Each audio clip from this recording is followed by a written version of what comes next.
If you dropped into the ocean right now, you wouldn't die from drowning, you'd die from pressure. And the deeper you fall, the less the rules of life make sense. More than 70% of our planet is covered in ocean, and most of it we've never seen. If you step into the sea and start sinking, you don't just go deeper, you leave the world you understand. Sunlight fades, color disappears, sound softens. At 200 meters, the surface becomes a memory. At 1,000 meters, the sun is gone entirely. Below that, there is no sunrise, no seasons, no sky, just pressure, cold, and darkness that has never known light. For centuries, we believed nothing complex could survive down there, that the deep sea was empty, lifeless, a silent abyss beneath the waves. But we were wrong. Because the deeper we send our cameras, the stranger life becomes. Creatures with transparent heads, fish that glow in total darkness, animals that fuse together to reproduce, soft-bodied beings thriving under pressure that would crush steel. The deep ocean isn't empty. It's evolving in ways we barely understand. So we're going down, past the last rays of sunlight, past the edge of what feels possible, into a world that shouldn't exist. Zone 1. The Twilight Zone, 200 to 1,000 meters. By the time you sink 200 meters below the surface, something changes. The blue fades. Red disappears first, then orange, then yellow. At around 1,000 meters, sunlight gives up completely. But here, in this in-between layer, light still exists, barely. This is called the Twilight Zone, and life here doesn't glow by accident. The lanternfish. At first glance, lanternfish look ordinary. Small, slim, almost forgettable. But look closer. Their bodies are lined with tiny glowing organs called photophores. And these lights aren't random. They're carefully arranged patterns, like coded signals written in blue fire. Lanternfish use light to survive. From below, predators look up and see the faint glow of the ocean surface. So lanternfish glow too, matching the brightness above them. It's called counter-illumination. They erase their shadow, they become invisible. And here's the part most people don't know. Lanternfish may be the most numerous vertebrates on Earth, trillions of them. Every night, they rise closer to the surface to feed. Every morning, they sink back into darkness. It's the largest daily migration on the planet, and almost no one ever sees it. Light, down here, isn't beauty, it's camouflage. It's deception. It's survival. The vampire squid. Its name means vampire squid from hell. But it doesn't drink blood. It doesn't hunt the way other squid do. It survives where oxygen is almost gone. In parts of the ocean most fish can't endure. When threatened, it doesn't spray ink. Instead, it turns itself inside out. Its webbed arms flip over its body, exposing rows of spines. Its glowing tips flash in sudden bursts of blue light, confusing predators in total darkness. It's not built for speed, it's built for endurance. In the Twilight Zone, evolution starts bending. But this isn't the deep sea yet. Not really. Because below this layer, there is no light at all. And the rules change completely. Zone 2. The Midnight Zone, 1,000, 4,000 meters. At 1,000 meters, the sun disappears. Not dim, not faint, gone. If you were here, you wouldn't see your hand in front of your face. The water is near freezing. The pressure is crushing, hundreds of times greater than what we feel at the surface. Food is rare. Energy is precious. And evolution becomes ruthless. The anglerfish. This is the face of the Midnight Zone. A body built like a trap. A mouth too large for its frame. Teeth like needles that curve inward. So once something goes in, it never comes out. And above its head, a glowing lure. That light is alive. It's powered by bioluminescent bacteria. In total darkness, that tiny glow is irresistible. Curiosity becomes fatal. But the strangest part isn't the teeth, it's reproduction. In some anglerfish species, males are tiny, almost microscopic compared to females.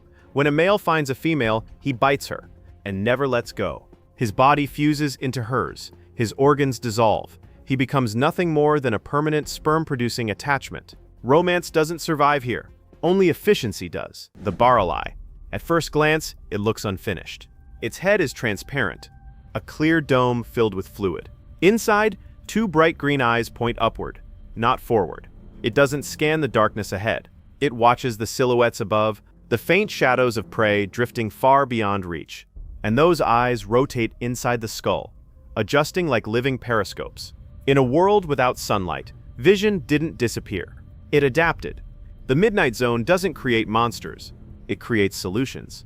But we're still not at the bottom. Below this lies a place so extreme, it was once believed life couldn't exist there at all. And yet, it does. Zone 3. The Abyss, 4,000 to 6,000 meters. At 4,000 meters, the ocean becomes endless. No plants, no sunlight, no daily migration, just cold water stretching in every direction. The pressure here is crushing, thousands of pounds pressing against every square inch. If you were suddenly transported here, your lungs would collapse instantly, and yet, life floats calmly through it. Down here, speed is rare. Aggression fades. Energy is everything. The Dumbo Octopus. It doesn't look threatening. It doesn't have jagged teeth. It doesn't glow. The Dumbo Octopus moves by gently flapping its ear-like fins, drifting rather than swimming. Its body is soft, gelatinous, built to withstand pressure not through strength, but flexibility. It doesn't chase prey. It waits. In a place where food might drift by once in hours or days, survival means conserving every movement. Here, patience is power. Violence wastes energy. The Abyss rewards restraint. The Goblin Shark. If the Dumbo Octopus is patience, the Goblin Shark is surprise. Its pink, almost translucent skin reveals blood vessels beneath the surface. It looks unfinished, like something ancient that never fully evolved past its prototype. But it has one devastating advantage. Its jaws launch forward. When prey comes close, its entire mouth shoots outward in a fraction of a second, snapping shut before the victim can react. It doesn't rely on speed. It relies on timing. The Goblin Shark is often called a living fossil, a lineage stretching back over 100 million years. While continents shifted and dinosaurs vanished, this design remained. The Abyss doesn't favor change. It favors what works. And yet, we're still not at the deepest part of the ocean. Below this lies the trenches, a place so extreme that even most deep-sea creatures cannot survive there. And still, something does. Zone 4. The trenches, 6,000, 11,000 meters. At 6,000 meters, the ocean floor fractures. The seafloor drops into long, narrow scars called trenches, some deeper than Mount Everest is tall. The deepest of them all, the Mariana Trench. If you placed Everest inside it, the peak would still be underwater. Down here, pressure reaches more than 1,000 times what we feel at the surface. Metal submersibles creak, electronics fail. Darkness is absolute. For a long time, scientists believed nothing complex could survive here. They were wrong. The Mariana Snailfish. It doesn't look impressive. It has no armor, no glowing lure, no massive jaws. Its body is soft, almost fragile looking, translucent, without a swim bladder because gas-filled organs would implode instantly at this depth. Instead, its tissues are filled with special molecules that keep its cells from collapsing under pressure.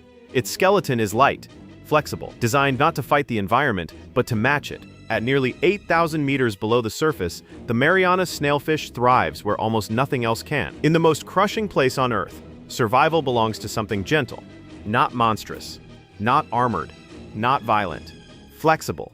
And that may be the strangest thing about the deep sea. The deeper we go, the more extreme the environment becomes. But life doesn't disappear. It adapts. It softens. It changes shape. The trenches are not empty voids. They are proof that life will push into places we once thought impossible.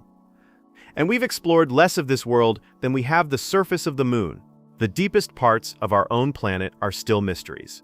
And something is still living there. We went from fading light to absolute darkness, from recognizable fish to creatures that look like alien experiments, and yet none of them are monsters. They are solutions. Every glowing lure, every transparent skull, every soft, pressure-resistant body is proof of something extraordinary.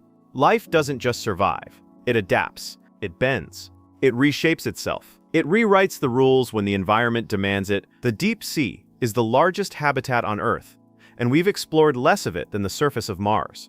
Entire ecosystems still hidden, entire species still unknown, and somewhere, right now, in darkness, deeper than we can imagine, something is swimming, unseen, unaffected by the surface world, evolving quietly in the cold. The ocean is not just vast, it is mysterious, and we have only just begun to understand what lives beneath us. Subscribe to continue exploring the deep ocean around us.